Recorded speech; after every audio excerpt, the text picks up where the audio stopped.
Hey everyone, welcome to the horror show. I'm Cecil Laird. And I mean Fuego here. I'm Bruce Dave. We are here to spoil the Meg. Guys, Yeah. just so you know, we are here to talk spoilers. So, Talking about things late in the film. Exactly. No holding back. go back and watch our regular review if you don't want to be spoiled. But I know a lot of you guys like being spoiled ahead of time, so we're What's here for wrong with you. Yeah. The first thing I want to say is the dog in the trailer does not die. They Yay, make you think dog. he does, but there is a pre-credit but end of the movie reveal that the dog actually does make it. Yeah. So, yes, the dog, Boomer shall live, for any Nostalgia Critic fans. Had to get that one off the I chest. did. So, Fuego, is there anything in particular you want to spoil? This is just a spoiler discussion, guys. We're not going to go beat by beat through the movie. This is just, we're talking about the spoilers of the movie. I was always, off camera, I was telling Dave that I was happy when certain beats were retained from the book. For instance, I wasn't expecting news copters to crash and some carnage to transpire from there. I also wasn't expecting certain characters like the father who makes it to later books and stuff, the whole guy behind the Institute and everything. Not the money maker, which would be Rainn Wilson, which they changed a little bit. But that's where I guess it is interesting when a film can keep you off your toes by the changes. And I don't know, this is one that I really slogged on a little bit near the end of the last review, and it wasn't without its redeeming merits, and so that's why, sometimes changing does keep a fan of the book, I don't know. Engaged, surprised, just wondering what more they're going to change. Oh my God. So, yeah. Dave? What do you want to spoil? Okay, I'm going to talk about my favorite sequence, which was the Shark Tank bit where they stuck her. This was the first attempt to kill the Meg Shark. Mm-hmm. And, let's just double spoiler. There's two Meg Sharks. Well, double spoiler. Go ahead. Yeah. So the spoilers, two Meg Sharks. But Like they're after the first one. They don't know there's a second one yet. They don't know how to tell a story. They put her in the shark tank with the super poison or a sedative that's going to basically twice the amount that it would take to kill it. And they use her as bait, and it's fantastic. And there's a great, Jason Statham just, as soon as she's in danger, he just doesn't ask, doesn't do anything. See what happens, man. See what happens. It. The shark attacks it and starts from the side it. and then comes at it from underneath and starts actually swallowing the whole tank. And Jax, says, it won't break, and she's like, it's swallowing it, and so Jason Statham straps on a wetsuit, throws on a pony bottle, and dives into the ocean and starts grabbing the line and just pulling himself towards it. Very action movie, very cool scene. Yeah, but it also sort of leads you to believe that this is the climactic scene from the book. Well, because if you know how the book ends with him cutting the heart out of the megalodon. No, I didn't think that's what it was going to be. Well, it teased me a little bit into thinking that, because I was like, oh, this is how he's going to get inside the shark. No, what I liked about it was the fact that it was a slight homage to Jaws 3 when the Australian dude gets eaten by the shark. Right. Because she's getting eaten and you see the jaws coming up and eventually you see it over the edge. She's almost swallowed and Statham's trying to pull the thing out, and it's really intense and really that's a really fun scene. Of course, they do escape, and it's all part of the Bugs Bunny thing that I mentioned in the regular review, because it's getting tangled in some chains of some kind. It's like an anchor, the anchor right? chain, for the boat. And so he's got the girl out of the thing, and they're trying to swim away, and the shark almost gets to them, and then it's caught by the chain, like the dog on the chain in the backyard of the Bugs Bunny cartoon. So it's roll, roll, roll, and they're literally kicking away from it as it's doing it, which I'm not going to detract. I was still sort of in nail-biting mode at that time, because it was tense. There's a cool thing he did with his leg where he kicked his leg, and then when he brought his leg in, it snapped right where his leg had just been. So. I think he kicked off of its nose at one point, right, too. And, right after that. So that was a good scene. There was a lot of moments where the whole audience was like, but she technically kills the Meg, right? The poison does, because why it stops snapping at them is the poison kicks in, and then it falls, and then the next scene is you see that they have somehow hoisted it over the boat like a great 35-ton white shark. shark, Yeah, yeah. like, Yeah. and they've They had somehow 2 hoisted cranes. it. They had 2 cranes. Yeah, that's true. It was a big ass boat. But and so they all think it's over. Right. And they're like, They're yeah, taking let's selfies go. with They're it. taking selfies with Put it. your head Put it in his inside mouth. Yeah, and that was funny. and then one of the guys falls in because it's and it's a funny scare. a Again, a prank. funny moment. Yeah. Yeah. Where like, you know, they're like, take a selfie, and then they drop the thing a Yeah, little they bit. just shake the shark a little Yeah, bit. It and scares he's like, them. oh god, and he falls into the water, and then he's in there way too long. Yeah, I mean, Way too something's long. coming. I knew something was coming, and then all of a sudden you find out that there is a second, bigger Right. Meg shark, because that's the shot you get from the trailer where it's coming out of the water from the left and it's right on top of the boat. The reason is because it's coming up and it takes the other Meg and eats the other Meg off of the boat, and it literally flops down on the boat and like comes Flips it off over. and capsizes the boat as it Yeah. does it. And it's like, it was a really badass Yeah. scene. I was like, damn, Every that's time- so freaky. every time someone falls in the water in a shark movie, it's intense. It always is. Always. But I will say, the 6-foot dorsal fin yeah. was an effective sight in this movie. The Yeah. fact that it stands a human high Yeah. out of the water as it's like going through and stuff is such a trip. Yeah, and any overhead shot that they had, that even whether it was in the crowd or going under the boat or getting stopped in the shallow area of the boat where you saw it like kind of turn around, I loved every single one of them. I think it was awesome. And Fuego, you said you liked the helicopter crash moment. No, yeah, it's helicopter crash moment, obviously, and then I did enjoy the changing of the scene with finding out, oh, there's a male shark and there's a female shark and everything. I mean, those are the beats that I was like, okay, they're taking the bits from the book and they're reimagining them and they're refashioning them and stuff like that, and reinterpretation, imagination is totally fine.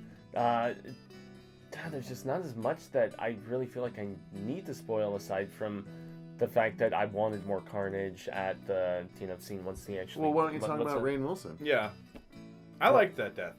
Yeah. Well, and it was another one of those psych. Is it happening? Is it not happening?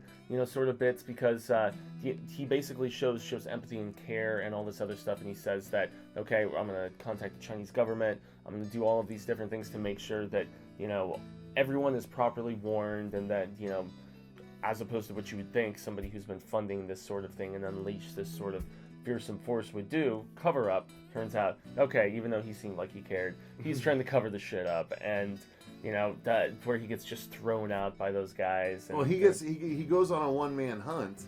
Well, not one-man hunt, but he basically... He's got a couple mercenaries. Yeah. And He some hires explosives. some mercenaries, and it's so funny because they've got depth charges, and he's like, we're gonna stay a mile away from the helicopter while they depth charge this thing to hell. And again, after he's given this speech where he's like all crying almost and stuff like that. I'm suffering here with you, or whatever. Yeah, exactly. We're mourning them with you. I came here to celebrate with you, and now I'm mourning with you. Yeah. And then, he goes, and he's like, we're not getting within a mile of that thing until we know it's dead. And they blow up a sea creature, pretty clearly a whale. Yeah. And again, a funny bit, because one of the depth charge blasts whale bits onto all of the helicopter people. They're gunked up. But anyway, so Rainn Wilson, they say it's dead, and he goes over, and then you see a bunch of other sharks start attacking the carcass. It's very unsettling for me. Oh, really? I thought that was a really unsettling moment. It was just, it felt very ferocious in nature. Yeah, they're scavengers. That's how they do it. Yeah. But all of a sudden they all scatter. Yeah. And then Rainn Wilson's like, oh no. There And has to then be a reason his why. guy like comes up and tells them. That's the thing. This movie did have a few jump scares. More about 4 or 5 at least. But this was a funny one because his crewman like jumps back on the boat. It's like, there was no teeth over there. I don't know what this thing is, but it's not your shark. And then he realizes that the shark is there, and he's like, go! And like his men haul ass on the boat, and he just doesn't grab on anything, falls off, which I thought was actually a pretty funny demise. Appropriate. And then the only thing he can do, he sees the shark coming at him, the only thing he can do is grab onto the whale carcass. He gets missed the first time, and you think he's going to be okay. So Which was actually one of the most gory moments of the entire film. Yeah, because he gets Was the sprayed bite- with the whale blood. the bite out of the whale. Yeah. And then he starts to climb, and he thinks he's okay, and all of a sudden the shark comes up behind him and basically just leaves much of a hand left. Yeah. I thought that was a cool kill. I did too. I liked it too. More of the jumpy chomps, yes. But I like the idea that it was like it got him, it got a little bit of the whale, it was like a little bit of a chewy he didn't delineate. He just wanted more whale. Yeah. Rainn Wilson just was in the way. So, yeah, I mean... and then you want to get to the ending? Yeah, go ahead. I'll say this. My favorite part of the ending was actually after the shark was dead. You guys could talk about how the shark died, but I just wanted to mention the sharks eating the shark. Again, the second well, time no, we see it. let's kill the shark first. All right. Oh, excuse me, guys. Whew, we're doing this late. So you know that trick that they do when the orca jumps out of the thing and the SeaWorld person's on the tip of the nose of the orca? Yes. That's what I felt like that's where that was inspired from. Well, he something had happened where he kind of wrecked the sub, and so metal was jagged and sticking out the right side of it. And he basically just did this maneuver where he was playing chicken with the shark, and at the last second he turns and he like slices the shark from belly to tail, and it doesn't even like open him all the way up. No, it's just. But it just kind of pisses the shark off, and then. I told you I'd make you bleed now. Yeah, and then and what he ends up doing is he ends up grabbing like a harpoon and stabbing the shark in the eye. Eyeball. And then the shark leaps out of the water and he shoves it further into the eye, and presumably into the brain. He has like a knife that he stabs to hold on to, and then it breaches, and he.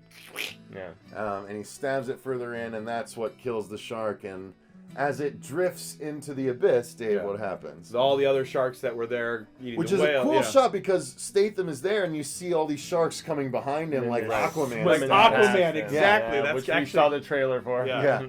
But again, I thought that part felt so realistic that it was so unnerving. And if you've read the book, you know that there's obviously sequels, so you know that there's another Meg, but they don't quite give it away. They don't do it right. Yeah. They do show it. If they did it. No, they did. Those who know would probably catch the vibe. Because that's the thing. You see the shark as it's sinking, and then it starts to suddenly shudder and writhe just before all the other sharks get on it and start eating it. Yeah. And at one point, they show the shark's mouth, and then you see another shark swim out of the shark's mouth. The problem is, there were so many sharks attacking, it almost looked like it was, it almost looked like the typical human thing where the bug crawls out of the mouth. The bug that's eating the human. They didn't have the new Meg come out and start eating other sharks. Right. But it was intended to be the new Meg Angel, presumably, because the offspring is, in the book they all were. Oh, yeah. Until the later ones, when one was white and the other was regular color. But no, both the original Meg and Angel were both white. That's why Angel is referred to as the White Angel of Death. So Angel is born, and we see Angel swim out of the mouth of the Meg, and that's basically how it goes. It doesn't have a Tanaka Institute stare down like at the end of the book. No, it doesn't where swim Jonas into is the. like almost it's just free roaming. And, it's free roaming at this point. So. Yeah, and that was another thing. Jonas, like he pretty much handled all this like a badass in style. He was pretty much a boss. Yeah, like a boss. He was pretty much fine at the end of this, as opposed to like in fledgling health and on the verge of death from going through all the different pressure, levels and he was things much like more that. Bruce Willis. Yeah, very in much this so. film, Handling it with ease, man. I tell you. But they did have dueling badassness from our female lead, and they save each other's asses a couple times. He saves her twice, or like midway through the film, and she's like, "You saved me again," and then later on she basically saves his ass like near the end of it. So yeah, it was a nice little reciprocation aspect going on there. They didn't, as you mentioned in, I can't remember, it was this review of the previous one, the non-spoiler, but the fact that women were well served and there was some badass females in this film. I mean, between her and then the Ruby Rose character, well represented, man. I totally thought so. And actually, Ruby Rose dodged quite a few bullets in this. She had time after time where you thought she was going to get eaten. She was too hot to die, though. Exactly. That's why it didn't happen. Anyway, so I think we should wrap up. Any final thoughts, Dave? Why don't we start with you? I think the biggest spoiler is that it's different from the book, and it's still really good and funny. And I was surprised how funny and how much I enjoyed it. That's my biggest spoiler. I think you should see it and watch it. Definitely worth on the big screen. I mean, we saw it in IMAX, so we're a little spoiled. That's It's pretty spoiled. fucking cool. I agree. I think it was definitely worth seeing in IMAX. Okay. Fuego? Final thoughts? It's a big visual spectacle. I had issues with this the same way I have issues with Michael Bay movies, but for the same sheer fact, they're these big, beautiful things that deserve to be seen on a big screen if you're into that sort of spectacle. And I'd say if you have the mildest interest in this, and especially if you haven't read the books, definitely go check this movie out, because you'll probably not scrutinize it the way that I did with the book being so fresh in my head. That was the biggest problem that, and it was kind of a self-serving, kind of I brought it upon myself. So Way to go, Marsha. So it's not like the book. exactly. All right, guys. Yeah, and my final thought is I enjoyed the movie more than I was worried I was going to. Like, I was hoping against hope it was going to be fun and entertaining, and then when I saw the first few tweets come out about it, I was encouraged, but man, am I glad that it ended up being at least as serviceable as it was. It was not these, but again, they did not... As soon as I watched the movie, this did not burst into flames. So I can still go back and read this and this if I want to get my version of the Meg. Yeah. But at least I got a version of this is a version. big budget sci-fi giant shark movie, and I'm all about that. Yeah. And I think, if I might say so, I think that this is going to force other shark movies to up their game. Yeah. And effects-wise. So I hope, anyway. Fingers firmly crossed, man. So there you go, guys. That's going to do it for our spoiler discussion for The Meg. Thank you very much to our Patreon peeps. We greatly appreciate you guys, and we'll be doing more of your reviews this coming weekend. So thank you guys very much. Until next time, I've been Cecil Laird. Gracias a Jaime and Fuego. I've been Shark Dave. And remember, Stay scared. I'm a dolphin man.